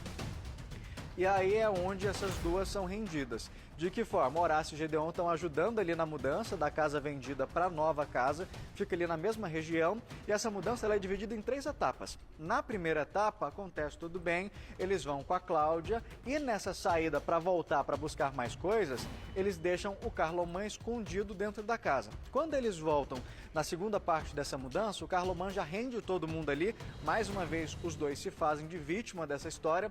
Eles pegam a Cláudia no mesmo padrão, algema, veda ela ali, esconde da história e aguardam a chegada da Ana Beatriz. E depois, Vitória, eles vão atraindo ali o resto da família. Dias depois, atraem o Tiago, depois a Elisamar e todo aquele desfecho que a gente já conhece. A motivação, concluindo para quem está em casa, seria justamente o interesse em ficar com essa chácara ali, avaliada em 2 milhões, para que eles pudessem vender. Mais um detalhe, a propriedade nem sequer era do Marcos Antônio, viu, Vitória? Obrigada, Maicon, pelas informações. A gente começa a exibir agora uma série de reportagens sobre os 10 anos do incêndio na Boate Kiss, que deixou 242 pessoas mortas. No primeiro episódio, você acompanha o que mudou na legislação brasileira após a tragédia em Santa Maria, no Rio Grande do Sul.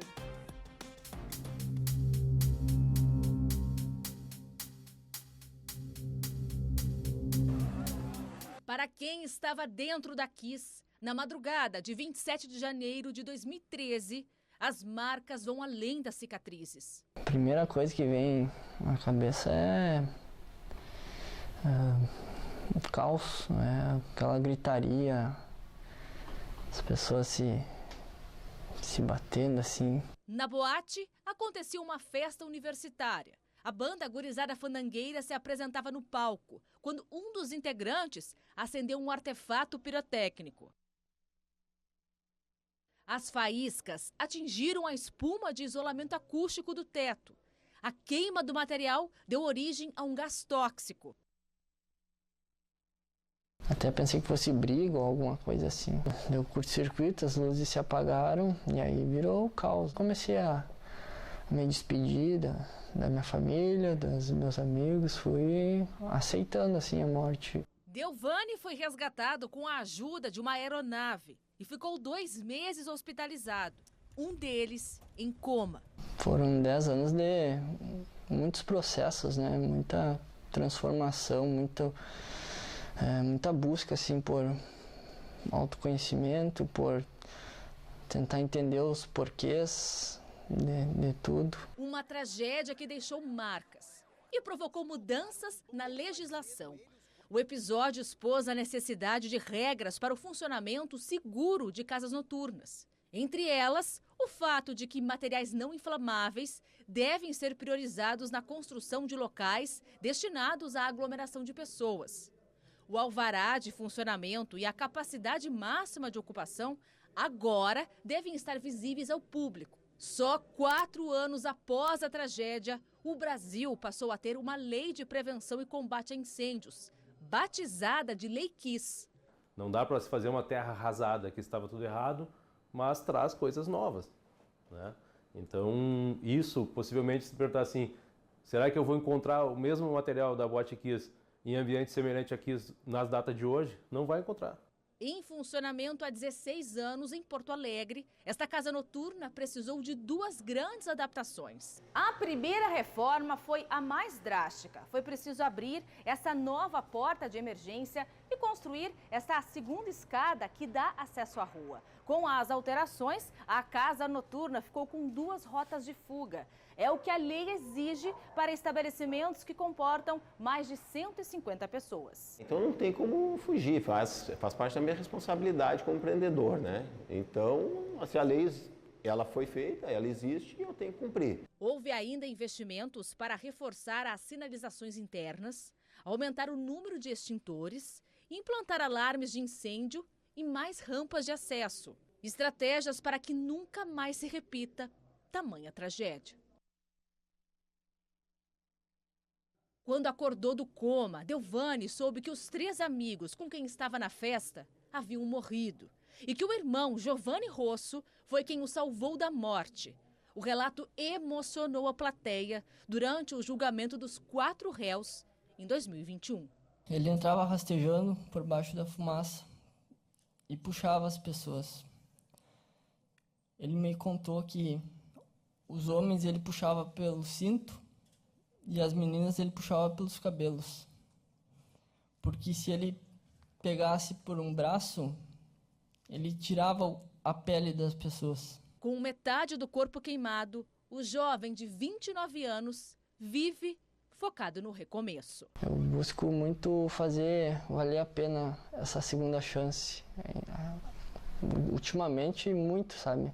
Não pode ter sido em vão tudo isso que eu passei, sabe? Eu tenho que chamar um rápido intervalo, não sai daí que a gente volta já. Vamos ao noticiário político. O ministro da Justiça, Flávio Dino, entregou ao presidente Lula um pacote com medidas para prevenir novos atos golpistas. A Corregedoria da PM do Distrito Federal abriu nesta quinta-feira um inquérito para apurar a conduta dos policiais durante a invasão do Supremo Tribunal Federal. É a sexta investigação instalada pela Corregedoria da Polícia Militar do Distrito Federal para apurar a atuação dos PMs nos atos golpistas. Agora, o foco do procedimento está nas cenas registradas pelas câmeras de segurança do STF. As imagens mostram quando uma barreira policial, montada na lateral do Congresso para impedir o acesso à Praça dos Três Poderes, é desmobilizada.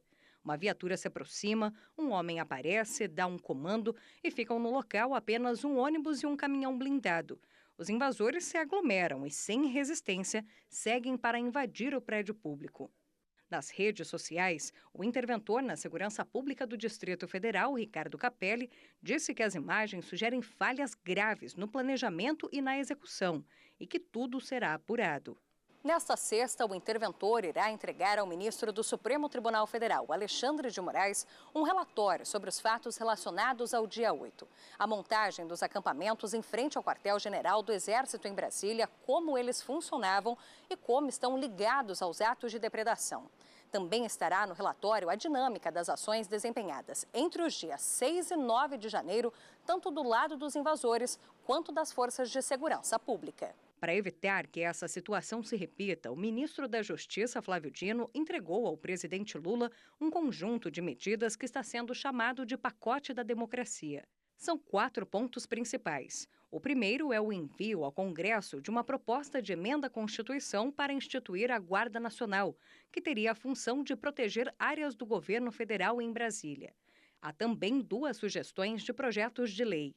O primeiro endurece penas dos crimes já existentes contra o Estado Democrático de Direito e cria novas tipificações, como o crime de se atentar contra a vida do presidente da República e dos demais poderes. O segundo projeto agiliza a perda de bens de quem participa de crimes contra o Estado Democrático de Direito. Por fim, o Ministério da Justiça sugere uma medida provisória para combater postagens antidemocráticas em redes sociais. A ideia é que as plataformas tenham até 2 horas para excluir publicações contra a democracia. Não é uma regulação da internet, não é algo que se confunda com a temática das fake news de um modo geral, não é nada disso. Também nesta quinta-feira, Flávio Dino se reuniu com secretários estaduais de segurança pública para debater, entre outros assuntos, medidas contra atos golpistas e a política de armas. E foi confirmado o novo presidente da Petrobras. E logo após o anúncio, ele já se reuniu com o presidente Lula. Uma das prioridades da nova gestão será a mudança na política de preços de combustíveis. Jean Paul Prats tomou posse logo após o Conselho de Administração aprovar por unanimidade a indicação dele para a presidência e para o Conselho da Petrobras. Prats renunciou ao cargo de senador, o que agilizou o processo de nomeação. Ele assumiu o mandato em 2019 no lugar da ex-senadora Fátima Bezerra, eleita governadora do Rio Grande do Norte. Em vídeo postado nas redes sociais, o novo presidente da Petrobras disse que assinou de forma eletrônica a carta de renúncia, já que o mandato iria até o dia 31 de janeiro. Embora seja por uma boa razão, assumir a presidência da Petrobras. Jean Paul Prats tem 54 anos, é advogado formado pela Universidade do Estado do Rio de Janeiro e mestre em Economia e Gestão de Petróleo, Gás e Motores pelo Instituto Francês do Petróleo. O novo presidente da Petrobras se reuniu no fim da tarde desta quinta com o presidente Lula aqui no Palácio do Planalto. Ele assume a função com a missão de encaminhar várias mudanças na estatal, entre elas barrar a privatização de refinarias iniciada na gestão passada. Além disso, Jean Paul Prats deve levar adiante as discussões sobre alterações na política de preços dos combustíveis. Desde 2016, a Petrobras trabalha com o preço de paridade de importação, ou seja, a média praticada pelo mercado internacional, mais os custos de transporte. Jean Paul Prats sempre foi crítico do modelo. A mudança foi promessa de campanha de Lula. O O Ministério da Justiça quer mudar a lei que permite a compra de ouro extraído do Brasil sem apuração de procedência. Essa seria uma forma de combater o garimpo ilegal em terras indígenas, como a reserva Yanomami. Já o Ministério das Telecomunicações anunciou que vai ativar a internet de banda larga na região para ajudar as equipes que prestam serviços humanitários. A ideia é instalar 15 novos pontos de internet banda larga na reserva indígena Yanomami, em Roraima. O número é o dobro da oferta atual na região. O acesso será efetivado pela Telebrás por meio de um satélite. Nos últimos dias, mais de 1.000 indígenas foram resgatados do território Yanomami em estado grave por equipes do Ministério da Saúde. A Polícia Federal abriu inquérito nesta quarta-feira para apurar se houve prática de genocídio por parte do governo Bolsonaro. O Ministério da Justiça e Segurança Pública estuda a montagem de uma operação para retirar garimpeiros ilegais da região. Uma das estratégias do governo para sufocar o garimpo é mudar a lei que permite a compra do ouro extraído do Brasil sem procedência comprovada. Isso dificultaria as transações feitas pelos invasores das terras indígenas. O tema foi enviado pelo ministro da Defesa, Flávio Dino, para a análise da Advocacia Geral da União. Desde 2019, foram registradas cerca de 2.000 denúncias de violação de direitos humanos em territórios indígenas do país. O Ministério dos Direitos Humanos e da Cidadania disponibilizou o Disque 100 para que a população e entidades façam denúncias de forma sigilosa. A Secretaria de Saúde de Boa Vista informou que 53 crianças Yanomami estão internadas em um hospital infantil. 7 deles estão na UTI e 3 estão entubadas. Os atendimentos iniciais aos Yanomamis, que chegam com problemas de saúde, são feitos na Casa de Apoio à Saúde Indígena. São dezenas de atendimentos diariamente. Essas imagens, cedidas pelo Ministério da Saúde, mostram uma grávida passando por um ultrassom e indígenas, adultos e crianças em triagens. Casos mais graves são enviados a hospitais e alguns permanecem internados na própria CASAI. Nesta quinta-feira, a Central Única das Favelas e a Frente Nacional Antirracista lançaram uma campanha para arrecadar fundos para a construção de 2 polos de saúde em Roraima. As ONGs garantiram que as obras terão início em 1º de março, mesmo que a meta de R$3 milhões não seja alcançada. Nós assumimos o compromisso de completar o orçamento para viabilizar. Então, dia 1º de março, a gente vai estar aqui para fazer o início das obras lá em Surucucu. Melhorando a qualidade de vida no local, a gente evita que eles venham para a capital e fiquem ainda mais vulneráveis, né? Os alimentos arrecadados em todo o país estão sendo enviados de paraquedas, lançados por aviões da Força Aérea Brasileira. Não é possível um pouso na região, devido às dimensões da aeronave, que é a mais indicada para o transporte desse volume. Com a remessa de 8 toneladas que está sendo entregue hoje, já chega a 31 toneladas o total de mantimentos e combustíveis que foram entregues ao povo Yanomami só essa semana. A cesta básica, que está sendo descida agora de paraquedas, é diferente da encontrada em supermercados. É mais seca, composta principalmente de farinha, arroz e sardinha. A gente recebe direto da FUNAI, a qual tem o contato direto com o povo e conhece bem mais os costumes deles. Ela é um pouco mais seca, justamente também para o acondicionamento e não estragar de forma rápida. Até o final de semana, deverão ser entregues cerca de 40 toneladas de suprimentos na região. E mais uma turma de alunos de medicina denuncia ter sido vítima de calote da empresa que realizaria a festa de formatura. A mesma empresa é suspeita de dar golpe em formandos no Paraná. O prejuízo é de mais de R$1 milhão. O culto ecumênico na Igreja da Candelária foi o único evento garantido pela empresa contratada pelos formandos de medicina da Universidade do Estado do Rio, a UERJ. O coração estava aflito, tentando se recompor, né? Depois de toda essa violência, né, que aconteceu com o nosso sonho. Há menos de uma semana da formatura, a empresa Brave Brasil informou que não teria como honrar todos os compromissos acertados. 83 dos 100 alunos da turma pagaram R$15 mil por mês, desde o início do curso, para as comemorações. O prejuízo chega a aproximadamente R$1,3 milhão. A realização dos outros 2 eventos só será possível porque os alunos se reuniram e contrataram uma nova empresa às pressas. A colação de grau está agendada para esta sexta-feira. Já o baile de gala irá acontecer aqui neste armazém, na zona portuária do Rio, no próximo sábado. Eu acho melhor realmente fazer, tentar investir um pouco mais, mesmo com muita dificuldade. Muitos formandos tiveram que desistir porque não tinha condição financeira de fazer. A Brave Brasil também é acusada de dar calote em outros universitários no Paraná e teve os bens bloqueados pela Justiça. A Associação Brasileira de Empresas de Formatura recomenda pesquisar bem antes de contratar o serviço. Quando essa empresa está muito distoante, principalmente um valor muito abaixo das que foram oferecidas pelo mercado, é importante que essa comissão de formatura acenda um alerta. A empresa Brave Brasil não se manifestou ao ser procurada por nossa produção. 12 pessoas morreram em um grave acidente entre uma van e um caminhão. O acidente aconteceu na noite de quarta-feira, na TO 280, próximo à cidade de Natividade. 14 pessoas viajavam na van, que seguia para o município de Almas. O grupo retornava de exames e consultas médicas na capital, Palmas, quando o veículo foi atingido de frente por um caminhão que invadiu a pista contrária. 12 pessoas morreram na hora, entre elas um bebê de 4 meses, a mãe dele, quilombolas, uma professora e servidores públicos. Este é o local onde tudo aconteceu. O cenário é devastador. Marcas de um intenso acidente que levou os bombeiros a trabalharem por mais de 6 horas nos resgates das vítimas. Havia 12 vítimas já em óbito no interior da van.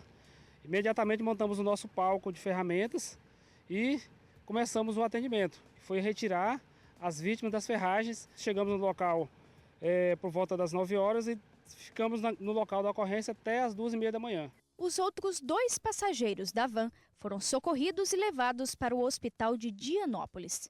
Segundo a Secretaria de Estado da Saúde, os homens sofreram fraturas. No caminhão havia 3 pessoas, o motorista, uma mulher e uma criança. Todos foram levados para o hospital com ferimentos e liberados. O condutor se apresentou à polícia na manhã desta quinta-feira.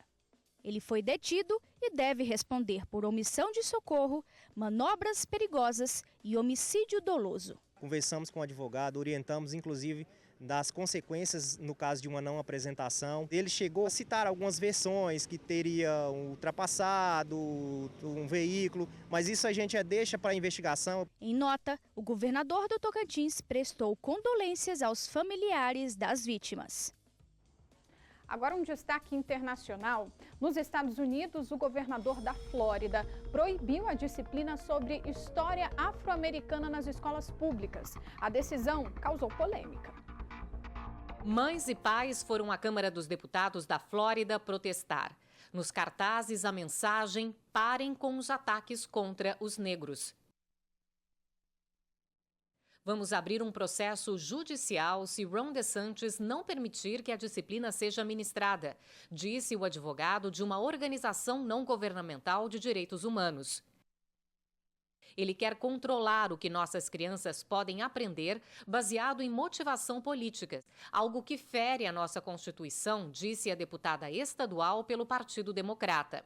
A carta do governo endereçada a uma das escolas que pediu autorização para o curso de História Afro-Americana no ensino médio afirma que o conteúdo é contrário às leis da Flórida e que falta valor educacional. Durante um discurso na segunda-feira, Ron DeSantis afirmou que tomou a decisão para evitar o que chamou de imposição de ideologia. Queremos educação e não doutrinação, ele afirmou. Há alguns meses, o mesmo governador proibiu que as escolas públicas da Flórida ofereçam aulas que tratem de temas como orientação sexual e identidade de gênero. O conservador Ron DeSantis, que venceu as últimas eleições com uma votação expressiva, é um apadrinhado político de Donald Trump e já é visto como um possível adversário do ex-presidente nas primárias do Partido Republicano no ano que vem. A vice-presidente Kamala Harris se reuniu com legisladores da Flórida para tentar reverter a decisão que continua valendo. Kamala, que é a primeira afrodescendente a ocupar o segundo posto mais importante no governo dos Estados Unidos, disse que qualquer pessoa que proíba aulas sobre a história americana não tem lugar no futuro do país.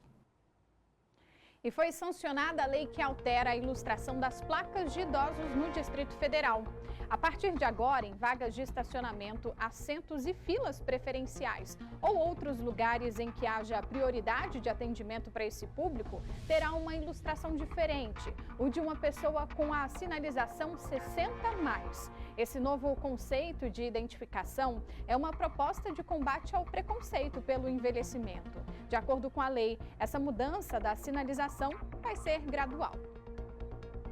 E o SBT Brasília, primeira edição, termina aqui. Obrigada pela audiência, um ótimo fim de semana e fica agora com o SBT Esportes Brasil. Tchau!